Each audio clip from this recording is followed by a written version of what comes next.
कहा करते थे नमस्कार आंटी, इसलिए मैं आप सभी संगत को नमस्कार करती हूँ। मैं आप सबके साथ गुरुजी के साथ बिताए हुए बहुत खूबसूरत और बेशकीमती यादें बांटना चाहूँगी। हम उन्हें 1990 में मिले थे। हम जलंधर में मिले थे क्योंकि हम जलंधर में कार्यरत थे और हम गुरुजी से एक मुस्लिम जोड़े द्वारा रूबरू हुए थे, मिस्टर एंड मिसेस रंगवाला, जिनके पिता को गुरुजी ने प्रोस्टेट कैंसर से ठीक किया था। वो मुझे बहुत कहती थी कि गुरुजी से चल के मिलिए, पर मैं उन्हें कह देती थी कि मेरी इसमें बिल्कुल दिलचस्पी नहीं। फिर वो कहती थी कि वो आपको आपका अतीत, वर्तमान, भविष्य सब बता देंगे, इसलिए आपको ज़रूर ही गुरुजी से मिलना चाहिए। तो फिर हमने कुछ सवाल एक पेपर पर लगभग 10 सवाल लिखे और उनके पास गए। तब गुरुजी ने हमसे पूछा सेवा 10, तो मैंने कहा 11.15, क्योंकि उस समय तक तो मुझे बिल्कुल भी पंजाबी समझ नहीं आती थी। बावजूद इसके हमने वो सवाल पूछना शुरू कर दिए, एक एक करके गुरुजी से वो बीच बीच में बोलते होर 10, और हम सवाल पूछते जाते। ऐसे करके हमने सारे सवाल पूछ लिए। तब गुरुजी बोले कि तुमने अपने लिए गाड़ी मांगी, प्रमोशन मांगा, अपने लिए अच्छी ज़िंदगी मांगी, मैं हर चीज़ से ब्लेस कर दूँ, पर तुमने अपने लिए मानसिक शांति मांगी होती तो तुम्हें बाकी चीज़ें अपने आप ही मिल जाती। फिर वो बोले आंटी आप ही रहना, तो मैंने मंदिर गुरुजी के पास जाना शुरू कर दिया। फिर एक दिन वो बोले आंटी कढ़ी चावल बनाओ और गुरुजी को बुलाओ, और मुझे बिल्कुल नहीं पता था कढ़ी चावल कैसे बनाते हैं और कैसे गुरुजी का स्वागत करते हैं। पर बाकी आंटियां बोलने लगी कि कितनी किस्मत वाली हो आप, गुरुजी ने आपको चुना। हम तो बेसब्री से इंतज़ार करें कि कब गुरुजी हमें हुक्म करे और हमारे घर आए। फिर जब मेरे भाभी भैया और अंकल बाहर से आए तो मेरी भाभी बोली कोई बात नहीं, लंगर प्रसाद मैं बना लूँगी, बाकी चीज़ें आप संभाल लेना। अब गुरुजी आए तो बहुत सारी गाड़ियों में बहुत सारी संगत के साथ मैं रसोई में गई और देखा कि हमने तो उस हिसाब से बहुत थोड़ा सा लंगर बनाया जो किसी हाल में उस संगत को पूरा नहीं पड़ सकता। फिर भी मैंने बोला कि सब लेडीज़ बिल्कुल बाद में खाएंगी, पहले गुरुजी और सारे जेंट्स खाएंगे, फिर बच्चे खाएंगे, और अगर बचता है तो हम लेडीज़ खा लेंगे। पर मेरे आश्चर्य की सीमा नहीं रही, क्योंकि लंगर प्रसाद कम तो हुआ नहीं बल्कि चौगुना होता गया। उस दिन मैंने गुरुजी का सबसे पहला चमत्कार देखा, जहाँ 4 गुना हो रहा था लंगर प्रसाद। इससे मुझे बहुत प्रोत्साहन मिला। फिर गुरुजी का कढ़ी चावल कब सूप में बदल गया। जब भी मैं मंदिर जाती तो गुरुजी कहते चलो आंटी घर जाओ, मेरे लिए सूप बनाओ। कभी उनके लिए स्वीट कॉर्न सूप, कभी जौ का सूप, कभी खूब सारी सब्जियों का, कभी बादाम का, और बोलते सूप ऐसा बनाओ कि सीसी निकले सबकी, नमक मिर्च अच्छे से डालो, जब तक सीसी ना निकले तब तक मज़ा नहीं आता। और वो सूप का बोल अपने मुंह तक लाते, सिर झुकाकर आखिरी बूंद तक पीते। इतना पसंद था उनको सूप। एक दिन वो अचानक घर आ गए। मैं और मेरा बेटा तो उनके आगे पीछे घूमने लगे, गुरुजी आपको सूप चाहिए, गुरुजी आपको चाय चाहिए, क्योंकि उनका आना बहुत बड़ी बात थी हमारे लिए। तब गुरुजी बोले कि तुम दोनों माँ बेटे अंधे हो, मैं अपना असली रूप दिखा रहा हूँ महाशिव का, और तुम दोनों सूप चाहिए चाय चाहिए कर रहे हो। उस दिन हमने उनका असली रूप देखा, भगवान शिव का। फिर आगे की बात है, हमारी फैमिली बाहर से आई हुई थी और हम सबको वैष्णो देवी जाना था, तो हमने एक बहुत बड़ा प्रोग्राम बनाया। दूसरे दिन मैं गुरुजी को बताने गई हमारे प्रोग्राम के बारे में, तो उन्होंने कहा बिल्कुल नहीं जाना।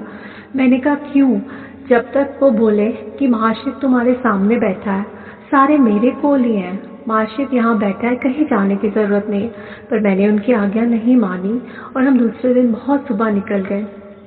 वहाँ से आने के बाद मुझे सांस लेने में बहुत तकलीफ़ होने लगी। मैं गुरुजी के पास गई तो गुरुजी मुझसे बहुत नाराज़ थे। फिर उन्होंने मेरे बेटे को बोला 20 रुपए का पान का पत्ता लेके आओ, और उन्होंने मेरे ऊपर रख दिया। फिर वो बोले जाओ और उन्हीं से कल्याण करवाओ जहाँ से तुम आई हो, मेरे पास क्यों आई हो? तुम्हें जाते वहाँ दो, वहाँ हो और कल्याण करवाने मुझसे आते हो। खैर, फिर मुझे गुरुजी के पास ही आराम मिला। फिर मैं कभी कहीं नहीं गई अलावा गुरुजी के मंदिर के, उनके सत्संग के, क्योंकि उस दिन मैंने गुरुजी में महाशिव को ही देखा, वैसा ही रौद्र रूप। वो मुझे अनदेखा कर रहे थे, मेरी बात नहीं सुन रहे थे, क्योंकि मैंने अवज्ञा की थी। फिर कहीं जाने की इच्छा नहीं बची, कहीं भी नहीं, सिवाय गुरुजी के मंदिर के। हम क्रिश्चियन हैं तो चर्च तो जाते ही हैं। फिर गुरुजी के मंदिर जाने लगे। अंकल, बच्चे और मैं जाते तो उनके लिए गुलदस्ता लेके। फिर गुरुजी कहते आंटी चर्च नहीं गई, अंकल लेके नहीं गया। तब मैं बोलती गुरुजी आप ही मेरी चर्च हो, बस आप में ही मैं विश्वास रखती हूँ। फिर वो कुछ कपल्स को मंदिर में से बुलाया, कार में बिठाया और बोले कि मरले मरले आओ, यानी मेरे पीछे पीछे आओ, और हम जालंधर कैंट के सबसे सुंदर चर्च ले गए और बिल्कुल सामने बैठ गए चर्च में, और उनकी सारी संगत उनके पीछे। वो इतने शक्तिशाली महाशिव, पर उन्होंने चर्च आना भी स्वीकारा अपनी संगत को मात्र खुशी देने के लिए। ये उनकी कितनी बड़ी महानता है, इसका अंदाजा भी नहीं लगाया जा सकता। और मैंने गुरुजी को कितनी बार देखा दिव्य प्रसाद बांटते, इतनी बार कि गिना नहीं जा सकता, पता नहीं कहाँ से आ जाता था।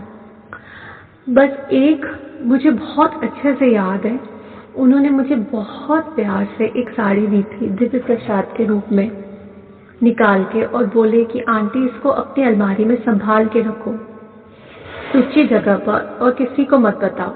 उस साड़ी में आज भी बहुत सारे गुलाबों की खुशबू आती है, इतने साल होने के बाद भी, जैसा गुरुजी के पास आती थी। मेरी बाकी साड़ियों में परफ्यूम की खुशबू है जो जा चुकी है, पर गुरुजी की दी हुई साड़ी की खुशबू बरकरार है। मेरे बेटे के हाथ में से अचानक देसी घी आ गया और बहुत सारा बहने लगा। हम उसे कलेक्ट करते रहे।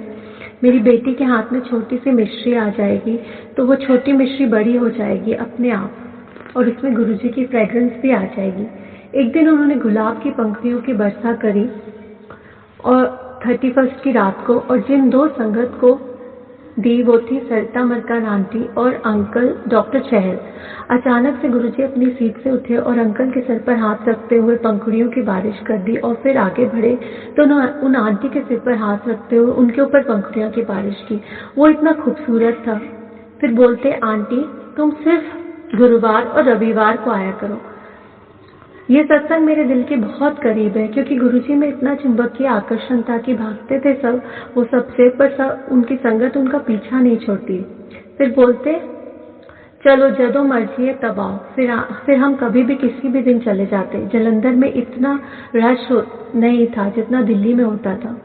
फिर एक दफा बोलते, आंटी अंकल आपको कुछ डोनेशन देनी है बड़े मंदिर के लिए।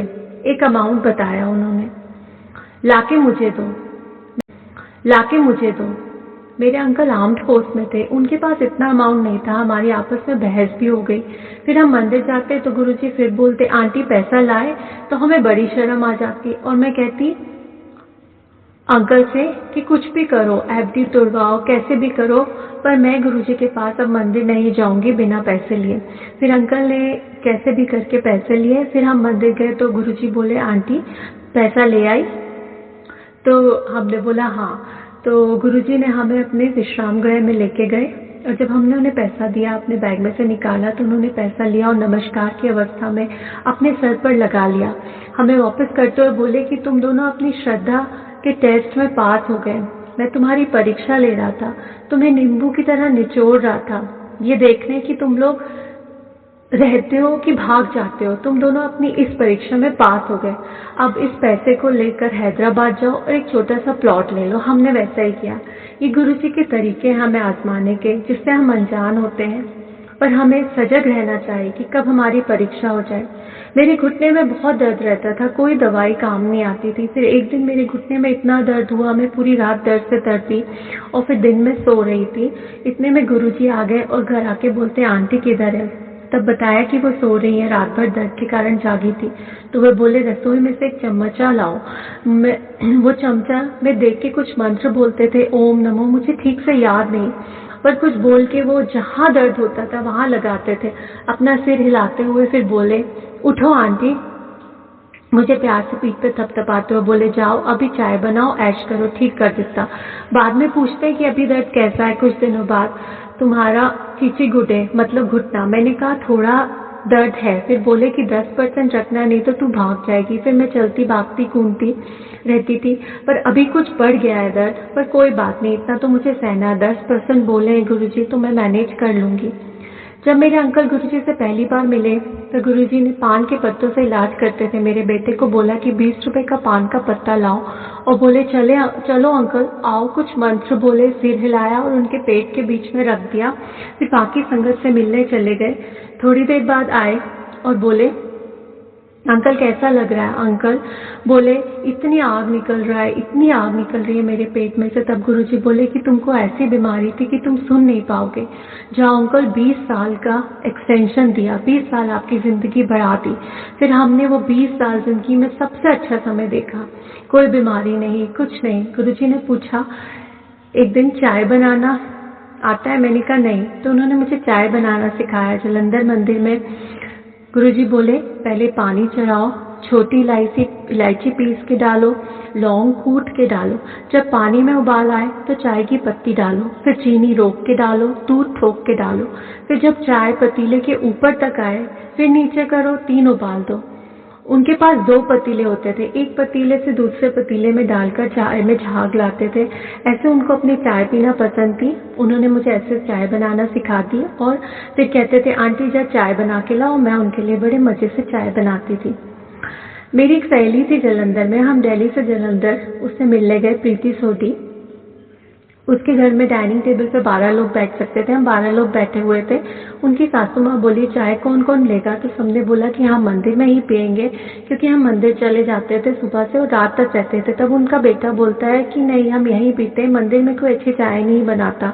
क्योंकि गुरुजी का चाय प्रसाद इतना अच्छा होता है, सिर्फ निर्मल आंटी ही अच्छी चाय बनाती है। वो बोलता है कि आप तो पूरे टाइम किचन में होती हो। तो मैंने बोला मैं तो सिर्फ गुरुजी की ही चाय बनाती हूँ, संगत के लिए चाय मैंने कभी नहीं बनाई। तो सब बोलते हैं ओ अनीता आंटी तो दिखावा कर रही है। फिर जब हम मंदिर गए उस दिन तो गुरुजी कहते हैं अनीता आंटी चाय बना ले। मैंने कहा आपके लिए? बोले हो।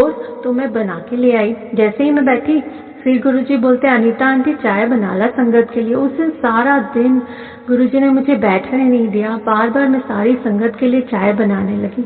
इस कहानी को सुनाने का मतलब यह है कि दिखावा मत करो, गुरुजी को सब पता है। गुरुजी का मतलब था कि संगत के लिए कभी चाय वही बनाती तो आज सारा नहीं बनाती तो आज सारा दिन ये चाय बनाएगी। कभी भी अपने आप को बड़ा मत समझो, गुरुजी ने उस दिन मुझे सिखा दिया। एक और चीज़ बोलने की, अपने आप को निर्मोही करो। वो बोलते थे अपने आप को निर्मोही करो, भौतिक चीज़ों से दूर रखो अपने आप को। अंकल और बच्चे से थोड़ा निर्मोही होकर रहो। पर मैं कहती ऐसा कैसे करूँ? अपने ही हस्बैंड और बच्चों से दूर अपने आप को, क्योंकि गुरुजी भविष्य देख रहे थे। एक बार घर आए तो मेरा एक्वेरियम बोले अब फौजी सेवादार से मानसिंह से बोले इसको उठा ले।